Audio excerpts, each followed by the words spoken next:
السلام علیکم ورحمۃ اللہ وبرکاتہ۔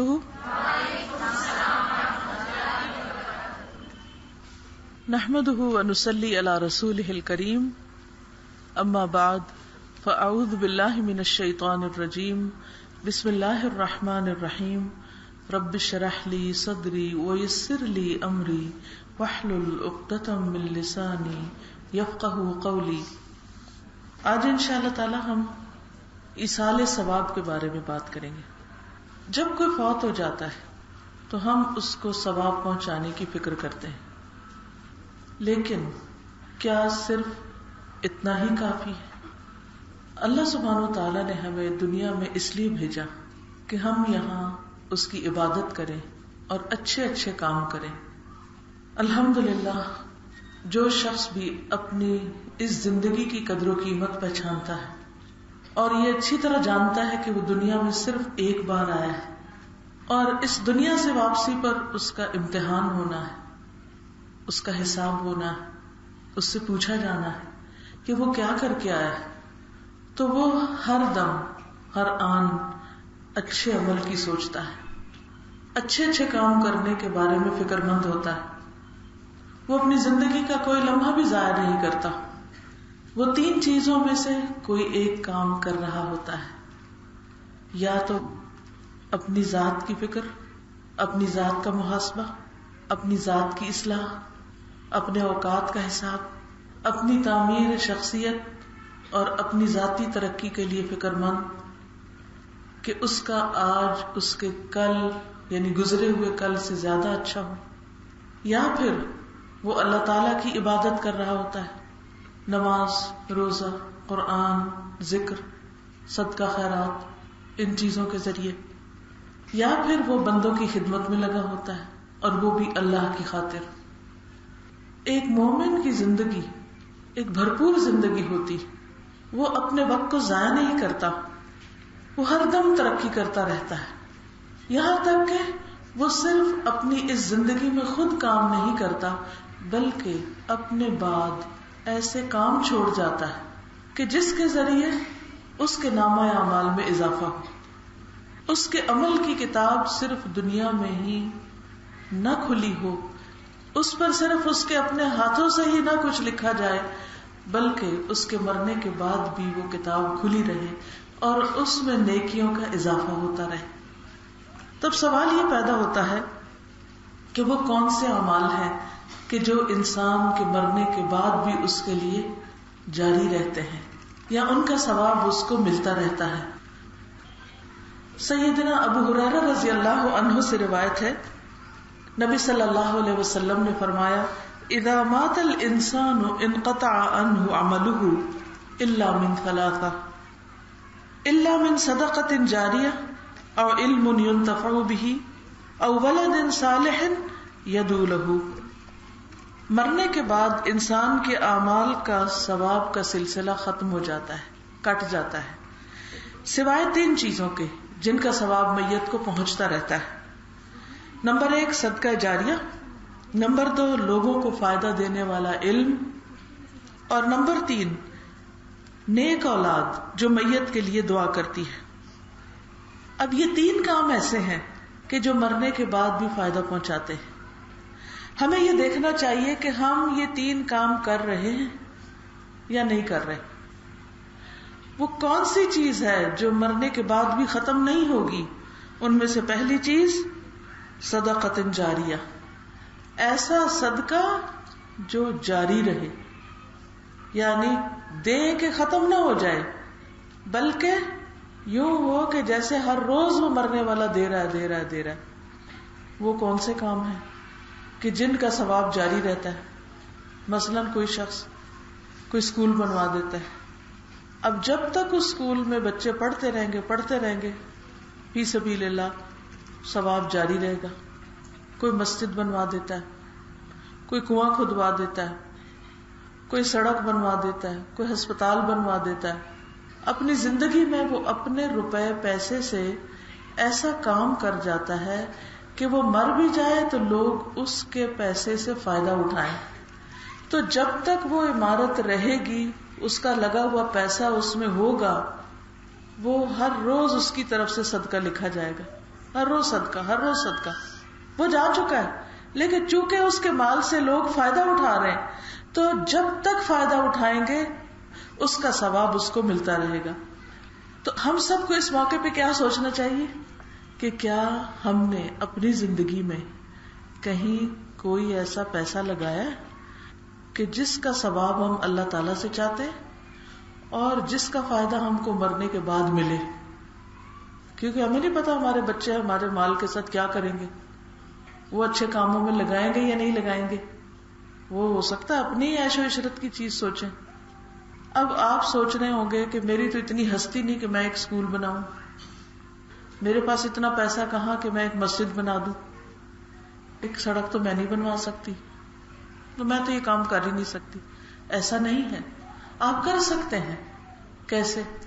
مثلاً اگر کوئی مسجد بن رہی ہے تو آپ اس کی چھت نہیں ڈلوا سکتے، آپ اس کے فرش نہیں لگوا سکتے، آپ کے پاس ایک اینٹ کے پیسے ہیں بس. آپ اپنے ذاتی پیسوں سے جو آپ نے اپنے اوپر خرچ کرنے ہیں اس میں سے ایک اینٹ وہاں لگوا دیں، بس آپ کا وہ پیسہ وہاں محفوظ ہو گیا.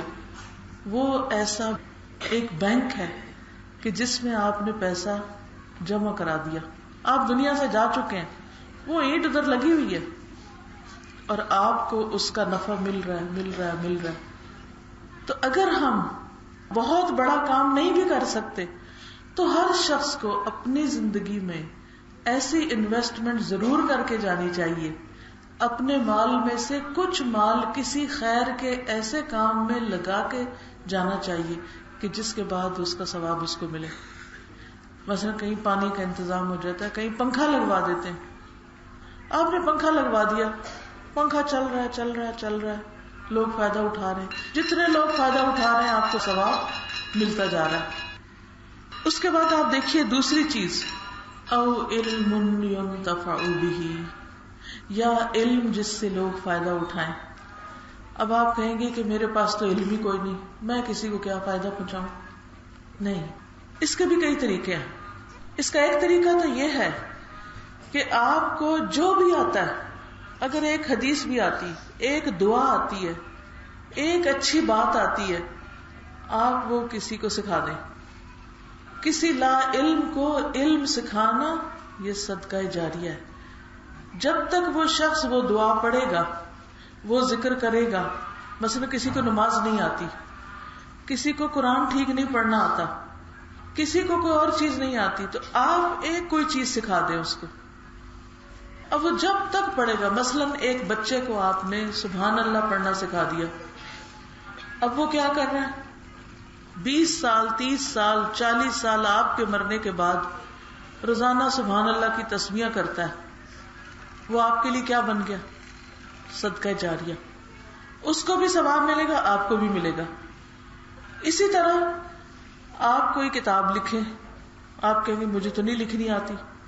چلے پھر آپ ایسا کریں کہ کوئی لکھی ہوئی کتاب اچھی خرید کر کسی کو پڑھنے کے لیے دے دیں، کسی لائبریری میں رکھوا دیں، کسی انسان کو دے دیں.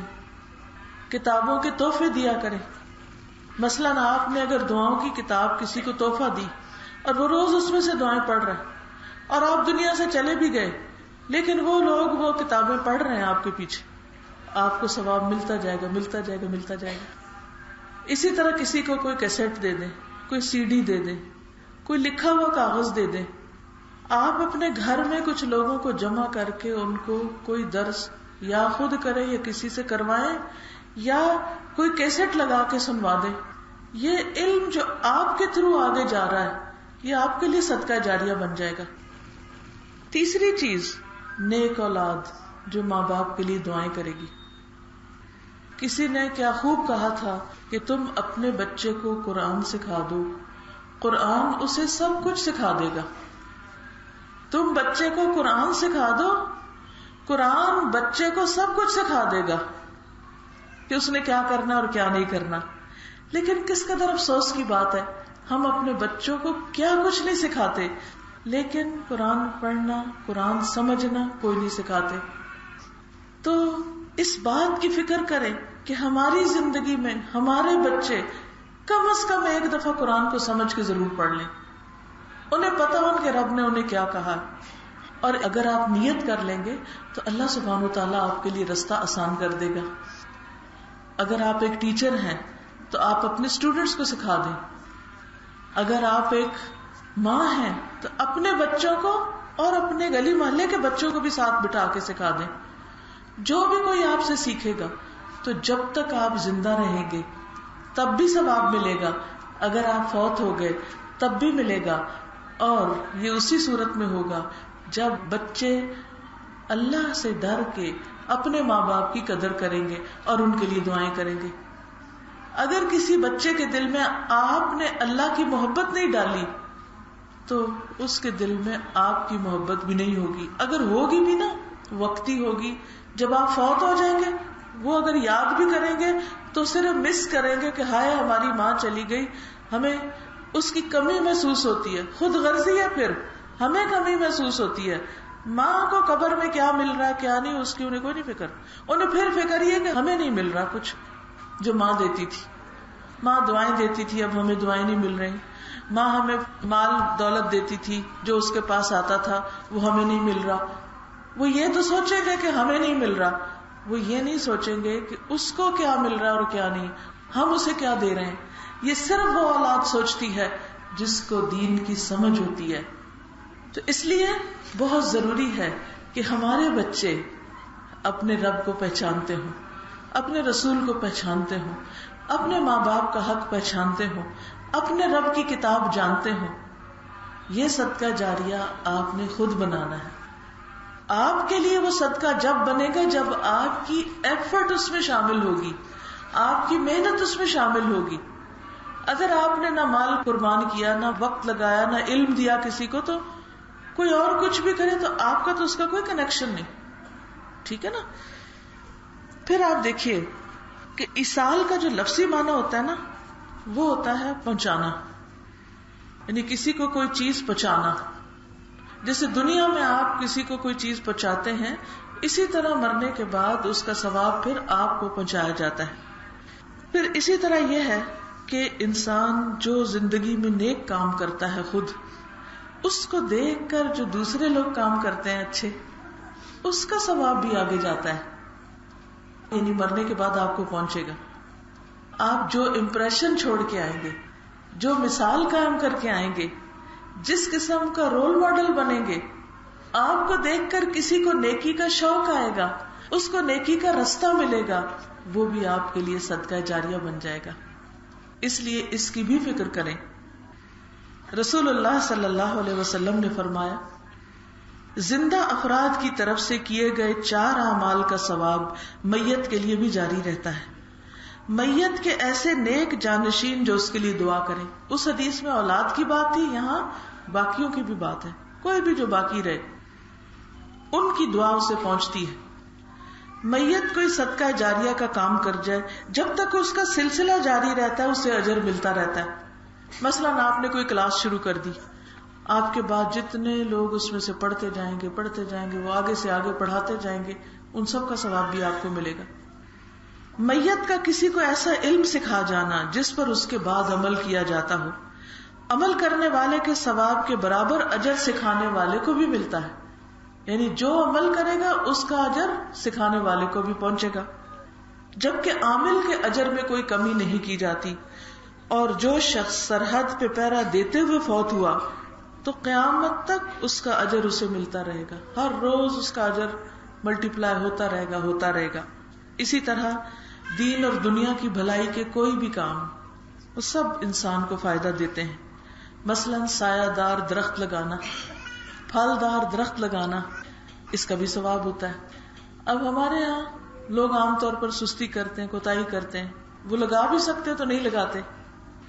درخت, پودے, پھول, پھل, یہ ایسی چیزیں ہیں جن کو دیکھ کے ہر ایک کا دل خوش ہوتا ہے.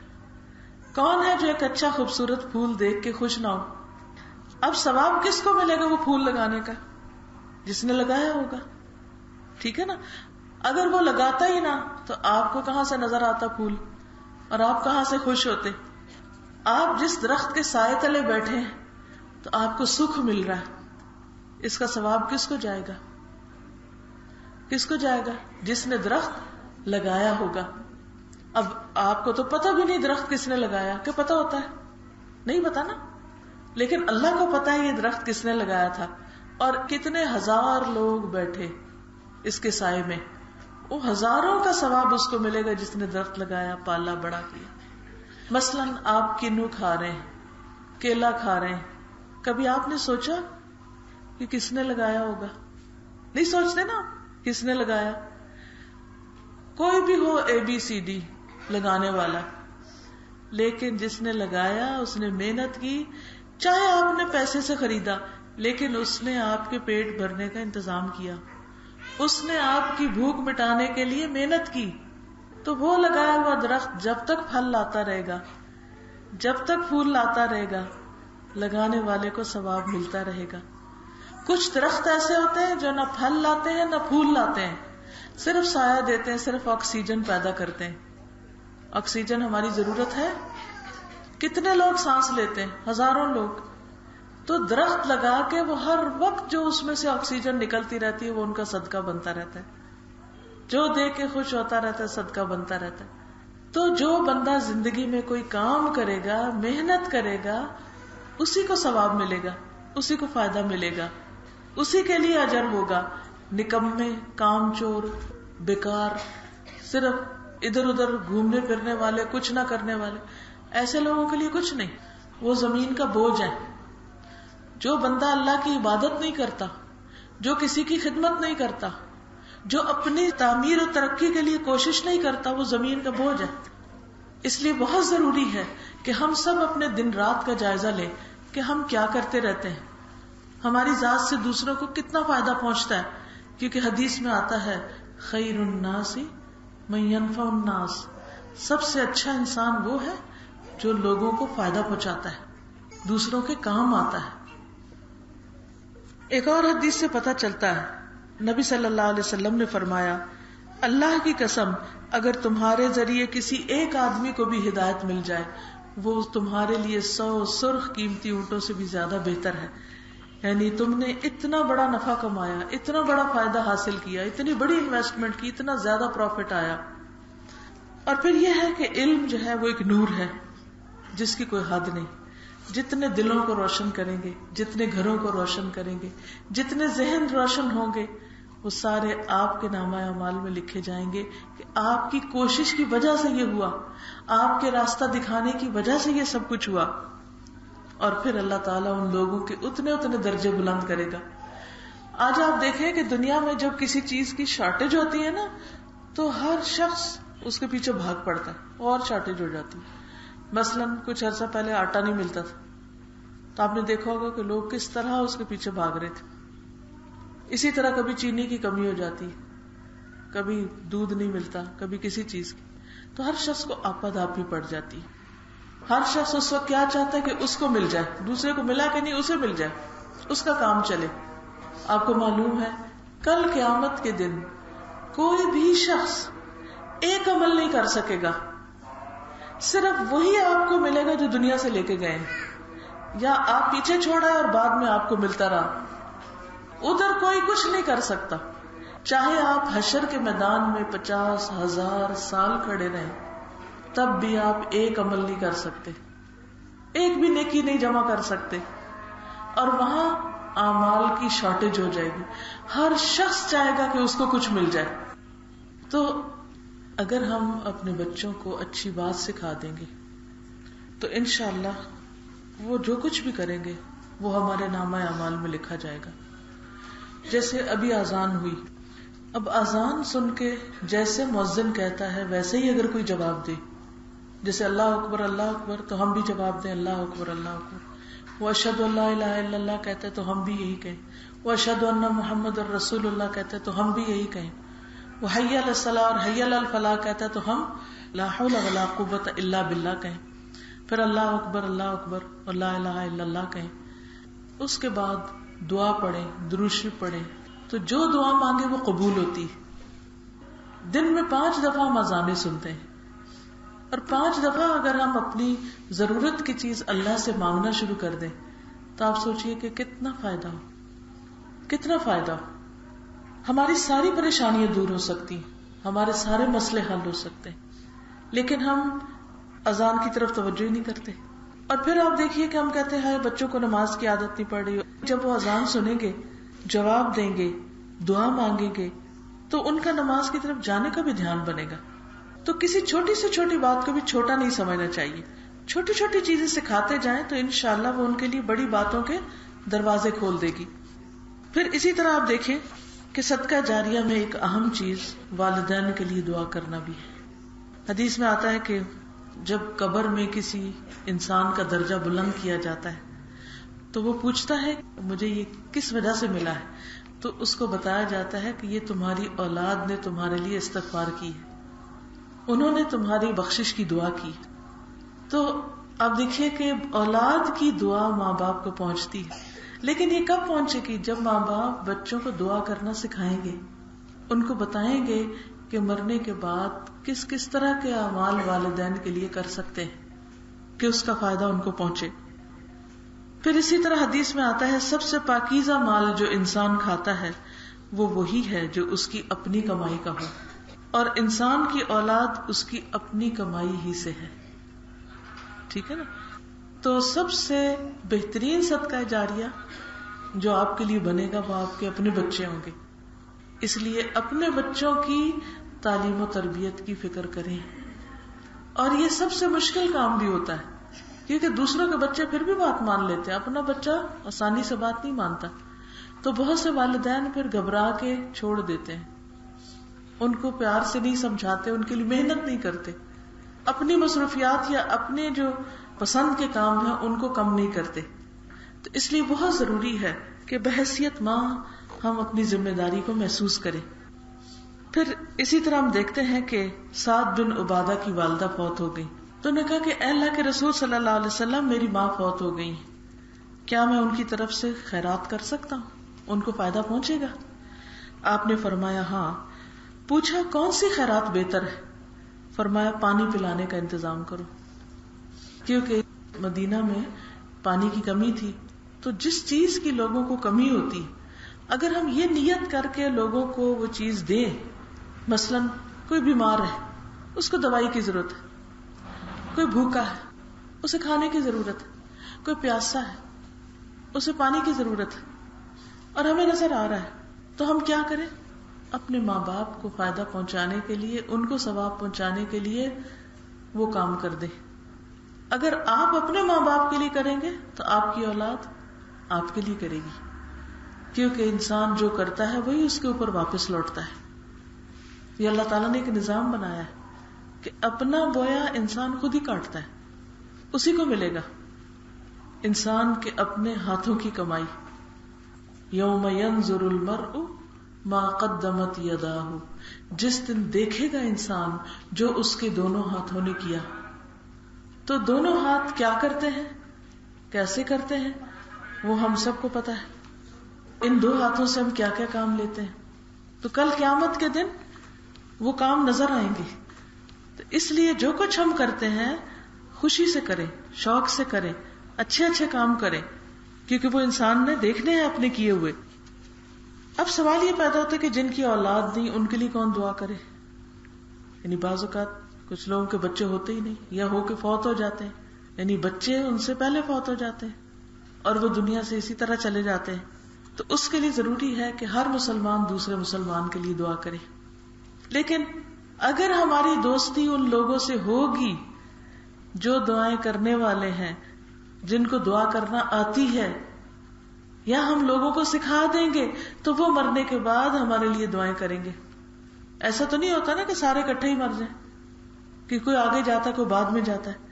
تو اگر آپ کے پاس کوئی بھی علم ہے اور آپ اسے آگے دیتے جا رہے ہیں، تو جب آپ دنیا سے جائیں گے نا تو جس جگہ بیٹھ کے آپ علم دیتے تھے وہ جگہ آپ کے حق میں گواہی دے گی، وہ روئے گی آپ کے لیے. نبی صلی اللہ علیہ وسلم مسجد نبوی میں کھجور کے ایک تنے کو ڈائس بنا کے اس پر خطبہ دیتے تھے. پھر آپ نے ایک پراپر ممبر بنوایا تو وہ تنا جو تھا وہ ہٹا دیا گیا. تو نبی صلی اللہ علیہ وسلم مسجد میں خطبہ دے رہے تھے کہ ایسے رونے کی ایک آواز آئی. یہ صحیح حدیث ہے. کہ جیسے کوئی دلدوز رو رہا، سسکیاں لے رہا، اور سب نے مسجد میں سنی. تو آپ صلی اللہ علیہ وسلم نے دیکھا کہ یہ آواز اس تنے سے آ رہی ہے جس پر آپ پہلے خطبہ دیتے تھے. تو آپ اس کے پاس گئے، اس کو گلے سے لگایا اور اس کو دلاسا دیا تو وہ چپ ہو گیا، ورنہ شاید قیامت تک اس سے آواز آتی رہتی. وہ کیوں رو رہا تھا؟ وہ اس لیے رو رہا تھا کہ پہلے مجھے استعمال کیا جا رہا تھا اللہ کا ذکر کرنے کے لیے، اور اب میں اس جگہ موجود نہیں ہوں، کہ ایک نیکی کا موقع چلا گیا. تو اسی طرح قوم فرعون کے بارے میں آتا ہے کہ جب وہ ڈوب گئے، مر گئے، تو نہ زمین ان پہ روئی نہ آسمان. فما بکت علیہم السماء والارض، کوئی نہیں رویا ان پہ.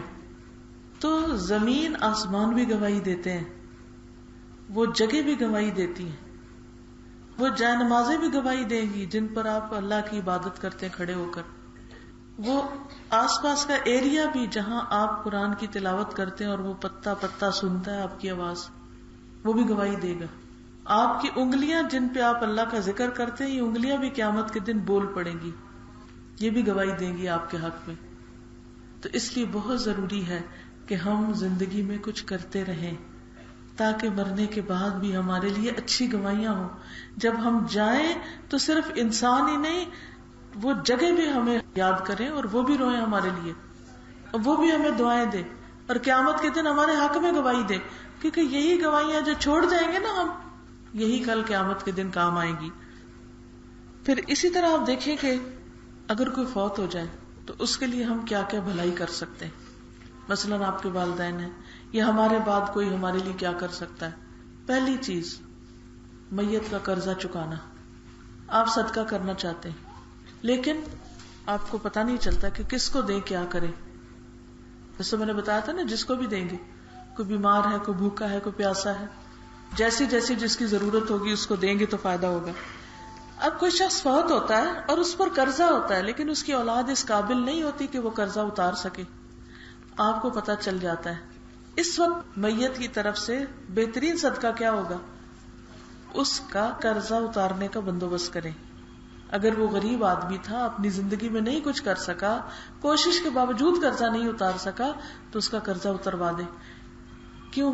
اس لیے کہ انسان کے باقی اعمال بھی معلق رہتے ہیں. شہید کا بھی قرضے کا گناہ نہیں معاف ہوتا، باقی گناہ اس کے معاف ہو جائیں گے، کیونکہ قرضہ حقوق العباد میں سے، تو قیامت کے دن اس کو ادا کرنا ہوگا. تو اگر ایسی مشکل وقت میں، ایسی تکلیف کے وقت میں آپ کسی کے کام آتے ہیں تو یہ ایک بہترین صدقہ ہے، یہ میت کے لیے بہترین تحفہ ہے. پھر ابو ہریرہ کہتے ہیں کہ رسول اللہ صلی اللہ علیہ وسلم کے پاس جب نماز جنازہ کے لیے ایسی میت کو لایا جاتا جو مقروض ہوتی تو آپ پوچھتے کہ کیا اس نے اپنا قرض ادا کرنے کے لیے کوئی مال چھوڑا ہے؟ اگر بتایا جاتا کہ اس نے اتنا مال چھوڑا کہ قرض ادا کرنے کے لیے کافی ہے تو نماز جنازہ پڑھتے، ورنہ صحابہ سے کہتے کہ تم اپنے ساتھی کے لیے نماز پڑھ لو. یعنی نبی صلی اللہ علیہ وسلم اس شخص کی نماز جنازہ بھی نہیں پڑھتے تھے جس نے قرض لیا ہوتا تھا اور اس نے ادا نہیں کیا ہوتا تھا. آج آپ دیکھیں کہ لوگوں کو فضول خرچیوں کے لیے بعض اوقات قرضہ لینے کی عادت پڑ جاتی اور لینے کے بعد واپس ہی نہیں کرتے اور شکل بھی نہیں دکھاتے. تو ایسی صورت میں انسان کو فکر مند ہونا چاہیے، یہ اتنا بڑا گناہ ہے کہ جس کی وجہ سے باقی نیکیاں بھی پینڈنگ میں چلی جائیں گی. کوئی شہید بھی ہو جائے تو جنت میں نہیں داخل ہو سکتا جب تک اس کا قرضہ نہ دے دیا جائے. پھر اسی طرح ابو قتادہ کہتے ہیں کہ ایک انصاری کا جنازہ لایا گیا تاکہ رسول اللہ صلی اللہ علیہ وسلم اس کی نماز جنازہ پڑھے. آپ نے فرمایا اپنے ساتھی کی نماز جنازہ خود ہی پڑھ لو، اس پر قرض ہے لہذا میں نماز نہیں پڑھوں گا اس کی. ابو قتادہ نے عرض کیا قرض میرے ذمہ رہا، میں قرضہ ادا کر دوں گا. آپ نے فرمایا اپنا وعدہ پورا کرو گے؟ انہوں نے کہا جی ہاں پورا کروں گا. تب آپ نے اس کی نماز جنازہ پڑھائی. تو اس سے دو باتیں پتہ چلتی، ایک تو یہی کہ میت کا قرضہ اترا ہو تو نبی صلی اللہ علیہ وسلم جنازہ پڑھاتے، دوسرے یہ کہ صحابہ میں سے ایک نے کہا اچھا میں ادا کر دوں گا، میری طرف سے اس کا قرضہ ادا ہو جائے گا. تو یہ جو نیکی ہے میت کے ساتھ، یہ بہت بڑی نیکی ہے. اور اس کا بدلہ کیا ہوگا آپ کے لیے؟ حدیث میں آتا ہے جو مشکل وقت میں کسی کے کام آتا ہے، کسی کا دکھ تکلیف دور کرتا ہے، اللہ تعالیٰ اس کے بدلے اس کے لیے دنیا اور آخرت کی کوئی تکلیف دور کر دیتے ہیں. اللہ تعالیٰ آپ کے لیے کئی مشکل راستے کو آسان کر دیں گے، کوئی رکاوٹ دور ہو جائے گی جب آپ کسی کے لیے فائدہ کریں گے. پھر نظر پوری کرنا. اگر میت نے کوئی نظر مانی ہو کہ میں اتنے پیسے فی سبیل اللہ دوں گی اور وہ دنیا سے رخصت ہو گئی، تو آپ اس کی نظر پوری کر دیں. پھر اسی طرح اگر میت نے روزے کی نظر مانی ہے اور وہ فوت ہو گئے تو بعد میں اولاد جو ہے وہ ان کی نظر پوری کر دے. یہ بھی میت کو ثواب پہنچانے کا ایک بہترین طریقہ ہے. پھر حج کرنا. اگر کوئی اپنا حج نہیں کر سکا لیکن اس پہ حج فرض تھا تو اولاد اس کی طرف سے حج کر سکتی ہے، اور اگر اولاد نہیں تو کسی اور سے بھی حج بدل کروایا جا سکتا ہے. پھر اسی طرح قربانی. نبی صلی اللہ علیہ وسلم نے 2 مینڈے قربان کیے تھے اور ان میں سے ایک کو آپ نے فرمایا تھا کہ اسے محمد صلی اللہ علیہ وسلم اور ان کی امت کی طرف سے قبول فرما. یہ مسند احمد کی روایت ہے. تو اس سے یہ پتہ چلتا ہے کہ قربانی بھی فوت شدگان کے لیے کی جا سکتی ہے، ان کو ثواب پہنچانے کے لیے. پھر اسی طرح باقی صدقہ و خیرات. حدیث میں آتا ہے ایک صحابی کہتے ہیں کہ میری ماں اچانک فوت ہو گئی، میرا گمان ہے اگر بول سکتی تو صدقہ کرنے کو کہتی، کیا اب میں اس کی طرف سے صدقہ کروں تو اس کو فائدہ ہوگا؟ تو آپ صلی اللہ علیہ وسلم نے فرمایا ہاں تم اس کی طرف سے صدقہ کرو.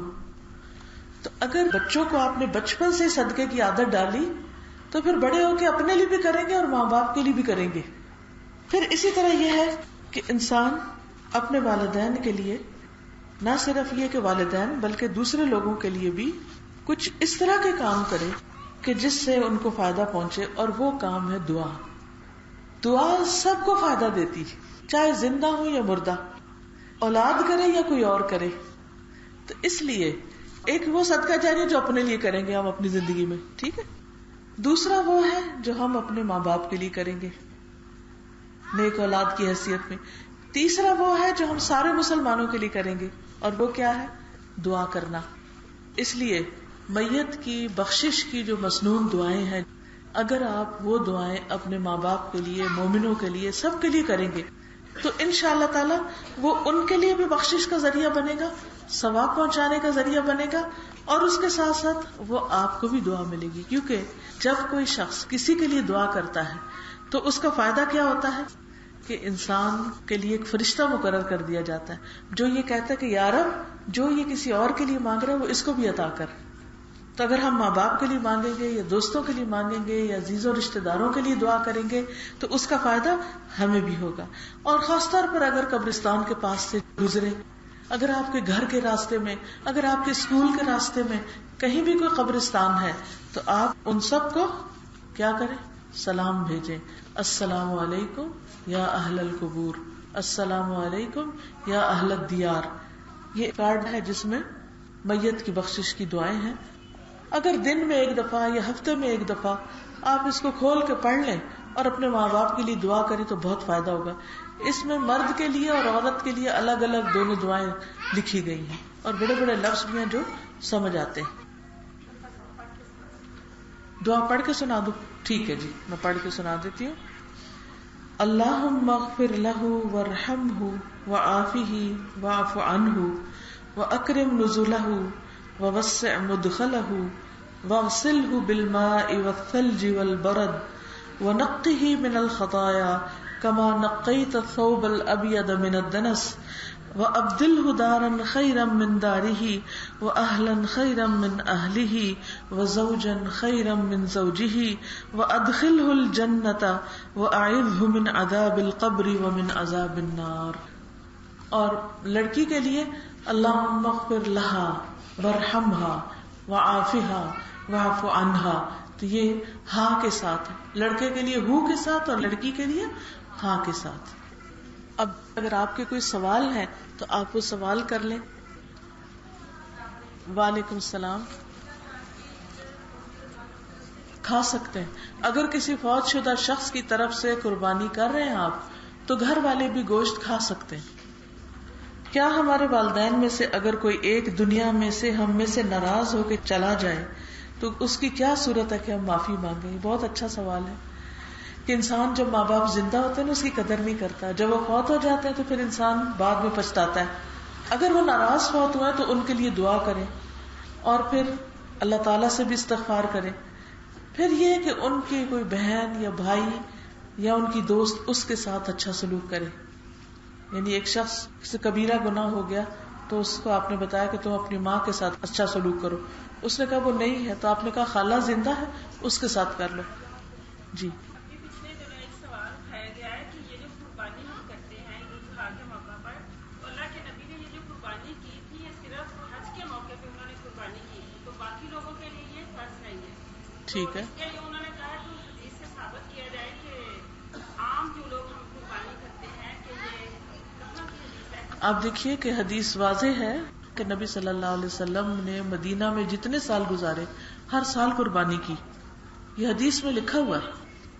جی عید الاضحیٰ کے موقع پر ہی. تو انہوں نے کہا کہ یہ قربانی جو ہے یہ صرف حاجی لوگ ہی کریں کہ دوسرے نہیں، آپ صلی اللہ علیہ وسلم نے حج کے علاوہ بھی مدینہ میں ہر سال قربانی کی. آپ صلی اللہ علیہ وسلم نے فرمایا کہ جس کے پاس وسعت ہو اور پھر وہ قربانی نہ کرے فلا یقربن مصلانا، وہ ہمارے مصلی یعنی عیدگاہ پر مت آئے. یہ حدیث موجود ہے. بس ایسے ہی لوگ کوئی شوشہ اٹھا دیتے ہیں تاکہ کام جو کر رہے ہیں وہ بھی چھوٹ جائیں. اگر ہمارے والدین فوت ہو جائیں تو ہم کچھ کھانے پر کلام پڑھ کر بچوں کو کھلا دیں تو مرنے والے کو ثواب پہنچے گا. اور کیا یہ جائز ہے؟ اسے عموماً ختم دلوانا کہتے ہیں.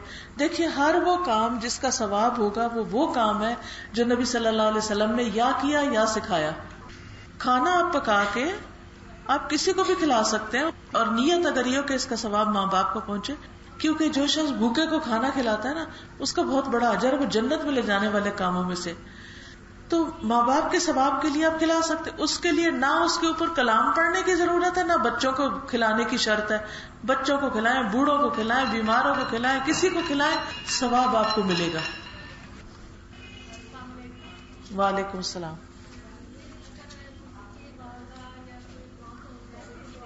جائز ہے، کوئی بات نہیں. مرنے والے کے اوپر آنسو نکلنا جائز ہے، چیخ پکار منع ہے، بین کرنا منع ہے، سینہ پیٹنا منع ہے، لیکن اگر ویسے رونا آ جاتا ہے تو یہ نرم دلی کی علامت ہے. ٹھیک ہے. جزاکم اللہ خیرا. سبحانک اللہم و بحمدک، اشہد ان لا الہ الا انت، استغفرک و اتوب الیک. السلام علیکم و رحمۃ اللہ وبرکاتہ.